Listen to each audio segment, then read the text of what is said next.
Mars 2020. Gilles Mailleux se prépare un dernier café aux côtés des bourgmestres et des chefs de zone de police avant de débuter le programme de la réunion du jour. Ce sera la dernière en présentiel. Un programme pas bien long puisqu'un seul gros point trotte déjà dans la tête de tous les participants depuis quelques semaines. Covid. 5 lettres, un virus et de nombreuses questions. Au quotidien, Gilles est gouverneur du Brabant wallon. Et les journées d'un gouverneur sont rythmées par de l'administration, beaucoup de sécurité, de l'appui et un peu de protocole aussi.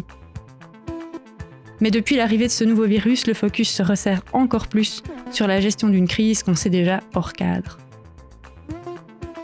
Bien, chers amis, commençons, annonce-t-il. Les sites rep, reporting, monitoring et tours de table s'enchaînent. Mais les nouvelles ne sont pas bonnes.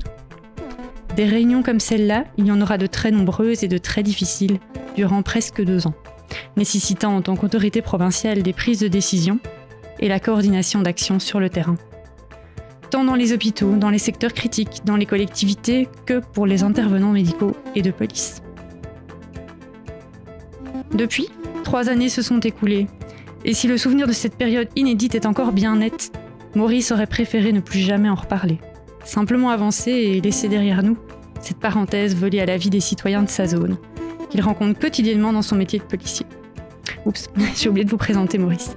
Maurice Lévesque est chef de corps de la zone de police de Tigny-Louvain-la-Neuve, une zone dynamique où les événements et les lieux de rencontre ne manquent pas de ravir les jeunes et moins jeunes qui y habitent.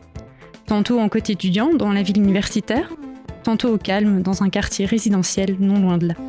En tout cas, il fait bon vivre. Ce climat correspond bien à Maurice, une personne chaleureuse, remplie de bienveillance et d'humour aussi, et qui exerce son métier avec passion et dévouement. Pourtant, vous l'entendrez, les policiers comme Maurice qui se plient en 4 et même en 5 pour notre sécurité à toutes et à tous, ont dû jongler avec des mesures de protection de la population qu'ils n'auraient jamais pu imaginer, au risque même de leur propre santé. Bref, on va parler confinement, bulle, distance, télétravail et dimension émotionnelle forte, mais aussi, et surtout, d'innovation collaborative et créative, tous secteurs confondus, sous la houlette du gouverneur et de son équipe.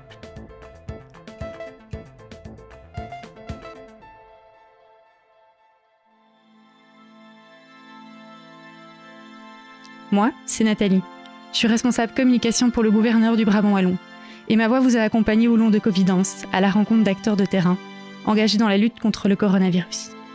À mes côtés aujourd'hui, Gilles Mailleux et Maurice Lévesque, dont je vous parlais, avec qui nous reviendrons sur les défis de protection de la population durant cette pandémie. Maurice, bienvenue au centre de crise provincial que tu connais déjà bien, mais probablement fort en visio. Monsieur le gouverneur, merci de partager avec nous les coulisses de la gestion d'une crise d'ampleur comme celle-ci. On en parlait dans l'introduction, donc le rôle d'un gouverneur, c'est de la gestion de crise en général. Et qu'est-ce qui a changé par rapport au Covid ? Qu'est-ce qui vous a marqué durant cette crise particulière ? Tout d'abord, l'ampleur de la durée du phénomène, parce que si on est habitué à gérer des crises relativement importantes, parfois avec malheureusement beaucoup de victimes, mais sur des espaces de temps qui sont limités. Ici, on est dès le départ, on sait que ça va durer. On pense que ça va durer quelques mois. On n'était pas du tout dans l'idée que ça allait durer plusieurs années. Et donc, on n'était pas de ce point de vue-là, personne n'est préparé à affronter un événement d'une telle ampleur dans le temps et dans l'espace. L'autre dimension, c'est le nombre de victimes. C'est totalement effarant. 30 000 morts, plus de 30 000 morts en Belgique. Donc, ça veut dire 30 000 personnes qui, alors on peut minimiser en disant ce sont essentiellement des personnes âgées, etc. Non, on ne peut pas minimiser ces 30 000 personnes qui sont parties trop tôt. Et donc là, c'est quelque chose qui est évidemment frappant par rapport à ce que l'on peut faire. Alors, la troisième dimension, c'est qu'effectivement, à part d'envisager des situations de guerre, jamais je n'avais imaginé que je devrais un jour prendre une mesure générale sur le territoire de la province qui vise à ce que les gens restent confinés chez eux à partir de telle heure du soir. Et donc ça, autrement dit, un couvre-feu. Je dirais, à part des situations extrêmes dont la probabilité restait, à mes yeux, très très faible, je n'envisageais jamais ce genre de mesure ou la prise de mesures très attentatoire aux libertés fondamentales que nous avons été obligés de prendre pour préserver une des libertés les plus fondamentales, qui est le droit à la vie. Et donc, ça a été ce conflit qu'il a fallu régler entre ce conflit de conscience, qu'il a fallu régler entre la préservation d'un intérêt général et la préservation d'un maximum de vie, surtout dans les premiers temps, et les libertés les plus fondamentales. Et on a tous eu des débats en concertation avec tous les niveaux de pouvoir, mais aussi, par exemple, en concertation avec les chefs de corps des zones de police que l'on rencontrait quasiment quotidiennement et parfois quotidiennement dans les réunions préparatoires à la mise en œuvre des mesures. Et ce qui m'a beaucoup surpris aussi dans la gestion même de la crise, une fois qu'on avait pris les décisions, je me souviens très bien que le soir où on met en exécution pour la première fois le couvre-feu, je n'ai pas dormi, je m'attendais à ce qu'il y ait des incidents. Et non, la population a complètement adhéré à il y a peut-être eu quelques personnalités, quelques personnes qui s'y sont opposées, mais globalement, à 99%, la population a adhéré à la mesure et a compris l'intérêt de la mesure, y compris dans les milieux étudiants, dans les milieux les plus compliqués, entre guillemets, les plus festifs. Alors, peu à peu, les choses se sont compliquées, mais au départ même, il y a eu quand même une adhésion forte aux mesures et on a essayé de faire le plus de pédagogie possible avec les services de police, mais surtout avec les bourgmestres aussi, avec les communes. Tout le monde s'est impliqué pour essayer d'avoir cet impact maximal et surtout cette adhésion maximale à des mesures de survie en réalité à cette époque-là.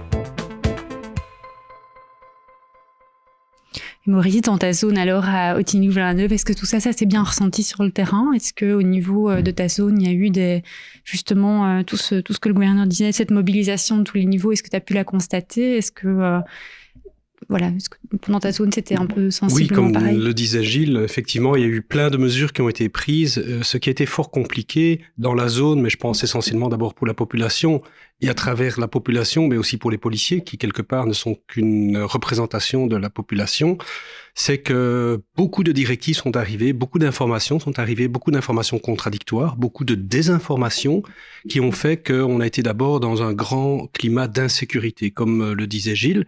À part une situation de guerre, malheureusement vécue pour l'instant aux portes de l'Europe, à part ce genre de situation, la police locale était plutôt orientée sur ce qu'on appelle le community policing, c'est-à-dire on aide la population. Bien sûr, on verbalise les gens qui ne respectent pas des règlements, des lois, ou qui sont des délinquants, bien sûr, mais globalement, par rapport à la population, on n'embête, entre guillemets, pas toute la population. Or, soudainement, voilà que la police est en première ligne et doit faire respecter des normes mouvantes de différents niveaux étatiques, gouvernementales, au niveau du gouverneur, au niveau de la bourgmestre, et donc plein de mesures qui sont en gestation, mais aussi tout d'un coup et très rapidement, soudainement en développement, et il faut l'expliquer et il faut surtout l'appliquer sur le terrain. Et ça, c'est très compliqué parce que les normes ne sont pas claires, parce qu'on fait de la jurisprudence sur plein de choses, et parce que dans un premier temps, les gens ne sont pas prêts à l'entendre.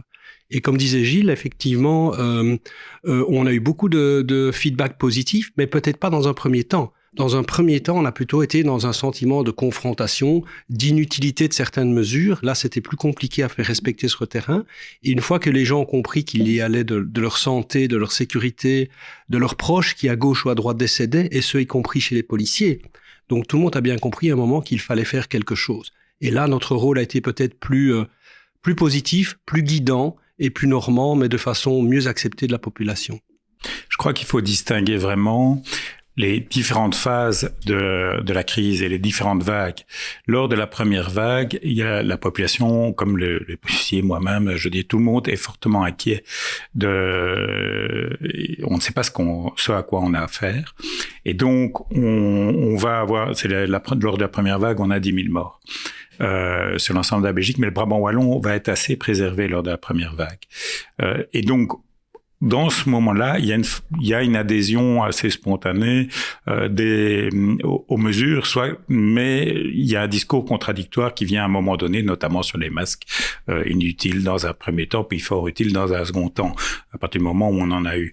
On a beaucoup bricolé au début de la crise, ça a été abordé dans les épisodes de Covidence, on a bricolé pour essayer justement de protéger aussi. La première mission du gestionnaire de crise, c'est de s'assurer de la continuité des services d'urgence notamment, et des services de police, du service incendie, et donc de s'assurer que on protège suffisamment les citoyens pour tout ce qui est risque quotidien aussi. Et donc, il faut s'assurer de cette continuité en protégeant d'abord nos hommes et nos femmes qui s'engagent sur le terrain pour les citoyens. Et donc, ça a été une des premières préoccupations, c'était de trouver des moyens de protection pour les uns et les autres, y compris pour les policiers qui étaient mis un peu de côté dans certains débats. Puis alors, il y a eu ces périodes de contradiction et de rapidité dans l'exécution demandée par rapport à des arrêtés qui venaient du niveau fédéral, il faut bien le dire, dont on avait, à la suite des réunions gouvernementales, on avait généralement une demi-heure pour conscientiser toutes les zones de police et tous les bourgmestres, et pour faire exécuter des décisions qui rentraient en œuvre à minuit, et qui parfois changeaient fondamentalement par rapport à ce que l'on avait connu la veille. Et donc, c'est évidemment tout à fait compliqué de mettre ça en œuvre rapidement. Alors, on a une chance en Brabant wallon, c'est que tout le monde se connaît, tout le monde se parle, entre le parquet et donc l'autorité judiciaire et l'autorité administrative que je représente. On s'entend très bien et on discute très régulièrement de la même façon que l'on discute avec les patrons des zones de police.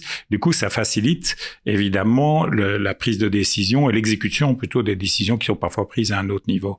Et donc ça, on l'a ressenti pendant toute la crise, sur toute la durée, sur tous les épisodes.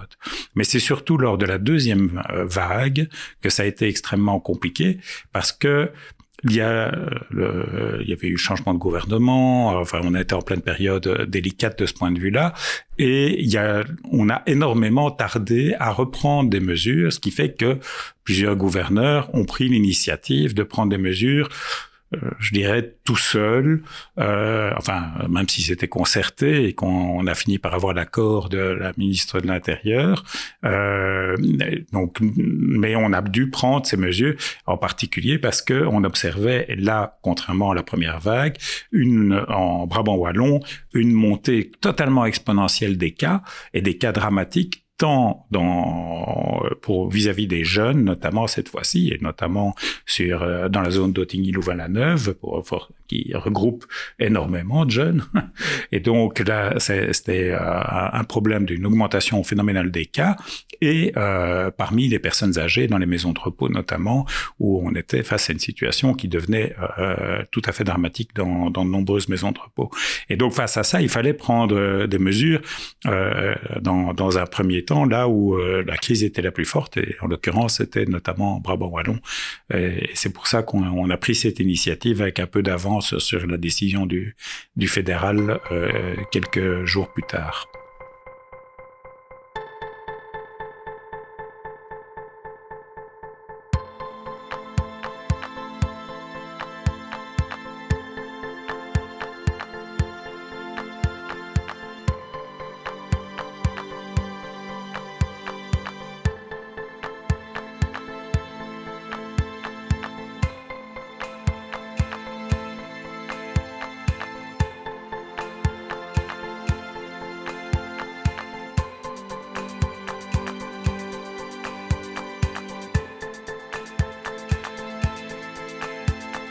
Maurice, du coup, par rapport à tout ça dans ta zone, c'est vrai qu'il y a les étudiants, il y a l'université. Est-ce que c'est un terrain un petit peu particulier par rapport, j'imagine, aux autres zones du Brabant wallon? Est-ce que sur le terrain, ton équipe a pu rencontrer des difficultés différentes que dans les autres zones? Je pense que globalement, les difficultés ont été à peu près similaires par rapport aux citoyens au sens large. C'est vrai que nous avons une population particulière qui sont les étudiants, mais paradoxalement, avec les étudiants, à part certaines expériences un peu plus malheureuses comme des lockdown parties, des Covid parties, on pourra y revenir, mais globalement, en tout cas pour l'organisation des activités estudiantines, on a su travailler et collaborer avec aussi bien les associations étudiantes, mais également l'université. L'UC Louvain s'est clairement engagé dans une politique volontariste de prévention et de mise en place de mesures qui étaient expliquées à leurs étudiants, qui étaient contextualisées, et aussi la mise en place, je pense, de moyens médicaux pour tester leurs étudiants. Donc ils ont participé clairement à ce qu'on pourrait appeler l'effort de guerre, dans une philosophie constructive et positive, plutôt que de stigmatiser un élément contre les autres. Donc je pense qu'au niveau de la zone, quelque part, nous avons eu de la chance, c'est que tout le site universitaire n'a pas causé un problème en tant que tel, et au contraire, c'est relativement vite apaisé et a pris de façon très sérieuse et professionnelle les choses en main. Et pour le reste de la population, c'était comme pour le reste du Brabant wallon, donc beaucoup de gens isolés, beaucoup de gens en incompréhension, beaucoup de jeunes qui souhaitaient, quand il faisait beau, sortir pour jouer au football, des gens qui étaient dans des petits appartements surchauffés en été et qui tapaient un peu la balle de basket devant chez eux, et pour qui les équipes devaient dire écoutez, on repasse dans 10 minutes, mais vous pouvez pas être dehors, on comprend qu'il fait chaud chez vous, dans 10 minutes quand on repasse, on aimerait bien que vous soyez plus là. Donc on a essayé d'appliquer les normes avec quand même un peu d'intelligence, et bien sûr les gens qui ne collaboraient pas, parce qu'il y en a eu des gens qui par principe ou par incompréhension, ou peut-être parfois par confrontation, ne souhaitaient pas respecter les normes. Bon là, alors comme disait Gilles, il y a eu quand même une certaine, une grande coordination et une grande cohérence dans les mesures, et donc aussi bien les mesures administratives prises par le gouverneur, prises par la bourgmestre, que les mesures judiciaires prises par le parquet étaient appliquées dans le bon sens avec les policiers par rapport aux réfractaires. Les réfractaires qui ne voulaient pas et qui souhaitaient être sanctionnés, ils ne le souhaitaient pas, mais de facto, ils étaient sanctionnés. Il y avait des mesures cohérentes, garantissant quand même aussi une application raisonnable pour les gens qui franchement, étaient de bonne foi. Et il y en a eu beaucoup. La majorité des gens étaient de bonne foi. Je me souviens particulièrement quand on a un peu réouvert les vannes, donc les mesures étaient de moins en moins nombreuses, de moins en moins contraignantes. On a quand même eu des grosses craintes. Est-ce que finalement, sur le terrain, ça a pu s'observer ? Qu'est-ce qui a pu s'observer au moment où on a réouvert un petit peu plus toutes les activités? Oui, on a vraiment eu peur. Et là, on s'est dit, mais autant les étudiants, parce que je ne stigmatise pas les étudiants, mais c'est simplement une population sous Louvain-la-Neuve qui est ultra importante et ultra présente. On s'est dit, les étudiants, ils ont été brimés pendant presque 2 ans. On a empêché des grandes activités, les 24 heures, etc. On s'est dit, quand on va réouvrir les vannes, c'est le retour à la liberté totale. Et donc là, ça va sans doute exploser, être ingérable au niveau de d'autres phénomènes qui seraient les tapages, éventuellement en conséquence les bagarres, un excès d'alcool, etc. Et là, contre toute attente, et heureusement, je dirais que le retour à la normale s'est fait graduellement. Je pense que les gens étaient encore sous le choc des mesures, peut-être aussi sous la responsabilisation de ces mesures, et ont recommencé à revivre normalement, mais raisonnablement. Et lorsqu'il y avait des mesures préventives, certains ont continué à porter les masques, certains ont mis des mesures par rapport à la quantité de gens qui rentraient dans leur cercle. Donc ils ont pris leurs mesures individuelles, mais de protection globale, qui ont fait que le retour à la normalité n'a pas été une explosion, mais quelque chose de raisonnable et graduel. Et puis maintenant, on est revenu à une vie normale, et c'est vraiment tout ce que l'on pouvait souhaiter.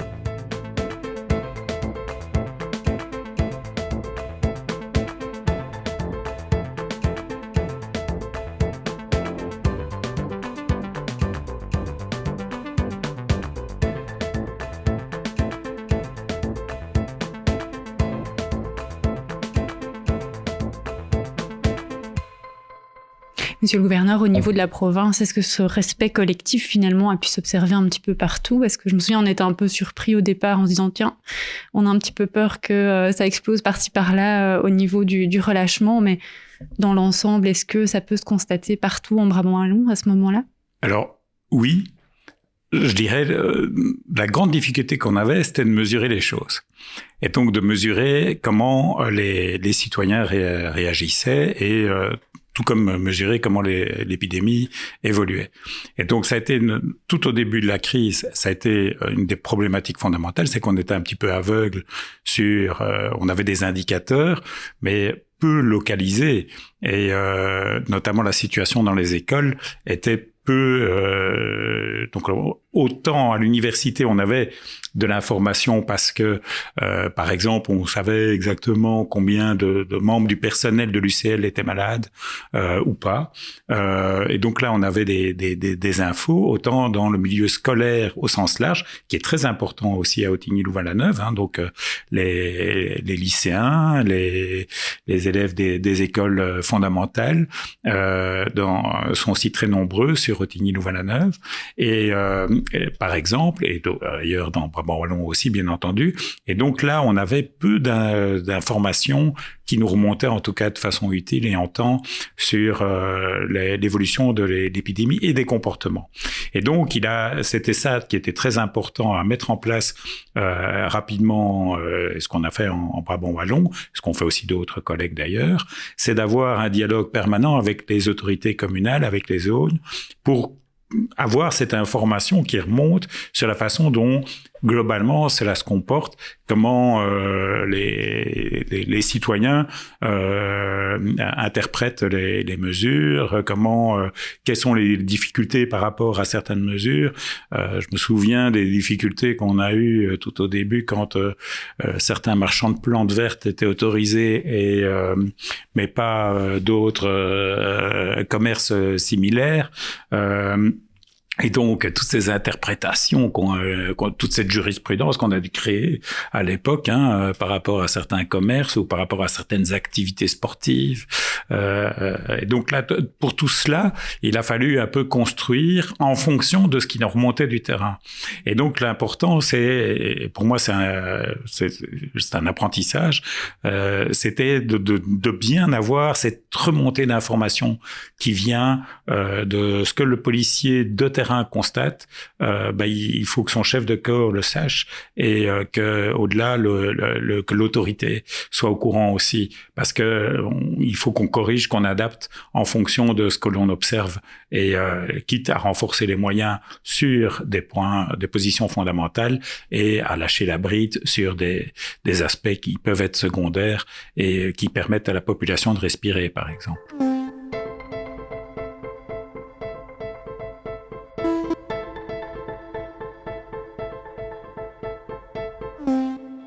Maurice, est-ce que aujourd'hui, dans ton quotidien de policier, de chef de zone, est-ce que le Covid a laissé encore des traces? Oui, clairement. Donc le Covid, je pense, c'était vraiment une période difficile pour tout le monde, pour la population, pour les policiers. Ça a également été une période de durcissement des rapports. Comme je disais, la police ici, on avait pour le plus possible, on essayait d'expliquer aux gens ce que l'on faisait, mais globalement, les mesures étaient très dures. Comme le disait Gilles, on était dans une atteinte fondamentale de droits constitutionnels, de liberté de circuler, de liberté de rassembler. Des gens ne pouvaient plus aller voir leurs parents alors que peut-être ils étaient en train de subir une grave maladie. Donc on était vraiment dans un climat très, très difficile, pour lequel la police, malheureusement, est dans une chaîne de sécurité en fin de processus. Et c'est les policiers qui sont en première ligne confrontés à la population, en tout cas pour les corriger et les sanctionner. C'est sûr qu'il y a eu les ambulanciers, c'est sûr qu'il y a eu les hôpitaux, plein de gens de services sociaux qui sont occupés aussi des gens. Et donc, on n'était pas les seuls en contact avec la population, mais nous avions effectivement la mission de corriger et de sanctionner la population. Les mesures étant fondamentalement dures et liberticides, mais c'est sûr que pour une grande partie de la population, le côté un petit peu extrémiste et répressif de la police a été fort mis en avant ou ressenti comme tel, même si c'était pas le souhait. Il y a eu quelques excès peut-être dans d'autres zones, dans d'autres lieux du pays, plutôt dans des grandes villes qui ont mené à parfois des émeutes ou des incompréhensions. Et donc, encore maintenant, je pense qu'il y a une fracture par rapport à la population globale où nous avons été très fortement ressenties comme négatives, clairement par rapport aux jeunes.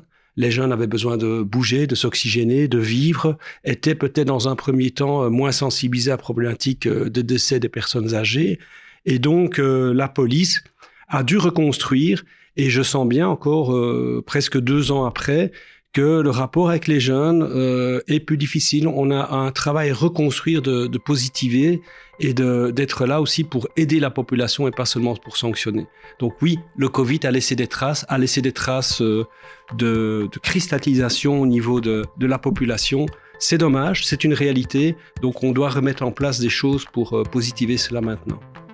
Merci Maurice, merci Monsieur le Gouverneur d'avoir été avec nous aujourd'hui pour évoquer ces mesures fortes et humainement impactantes aussi au niveau des décisions. On en retiendra, je pense, toute la motivation, tout l'encouragement qu'on a pu avoir au niveau des différents niveaux de pouvoir pour mettre tout ça en place et arriver à quelque chose de cohérent et d'assez humain finalement sur le terrain. Comme on a pu le souligner dans toutes les autres covidences, donc merci évidemment tous les effectifs de votre zone et des zones du Brabant Wallon et ailleurs pour leur implication et pour tout le travail réalisé durant ces derniers mois. Ce matin, je réalisais pas trop, mais on s'est installé au centre de crise provincial pour enregistrer un épisode et c'était le dernier qui parlerait de cette période assez spéciale du Covid. Finalement, c'est là où la gestion de la pandémie en Brabant Wallon a commencé que nous allons refermer cette parenthèse Covidence. Mais rassurez-vous, c'est que le début. Nous aurons très certainement encore l'occasion de parler ensemble de gestion de crise et de sécurité dans de futurs épisodes avec des personnes passionnantes et passionnées. Et puis pourquoi pas avec vous. Je vous garde une petite minute encore avec moi pour saluer à nouveau toutes les personnes engagées dans ces 2 années de lutte et de persévérance et pour refaire un clin d'œil aux nombreuses actions solidaires et citoyennes qui se sont organisées spontanément. C'était magnifique et ça méritait bien de l'évoquer encore une fois. Merci aux participants et participantes que nous avons eu le plaisir d'entendre ici à ce micro. Elena, Dr Pelgrim, Marc, Dr Vink, Daniel, Anaïd, Julien, Mesdames Bourguignon et Mayens, Monsieur Bérin, Maurice et Monsieur le Gouverneur. Et probablement aussi vous qui nous écoutez, merci d'avoir pris le temps et l'énergie, Monsieur le Gouverneur et Maurice, d'évoquer avec nous vos confidences de terrain, l'impact que cette crise a pu avoir sur votre quotidien, comme sur celui de milliers d'autres personnes. Merci pour votre écoute, on se retrouve très vite sur cette chaîne, et d'ici là, je vous invite à suivre notre actu via crisebe.be ou sur les réseaux sociaux. À bientôt!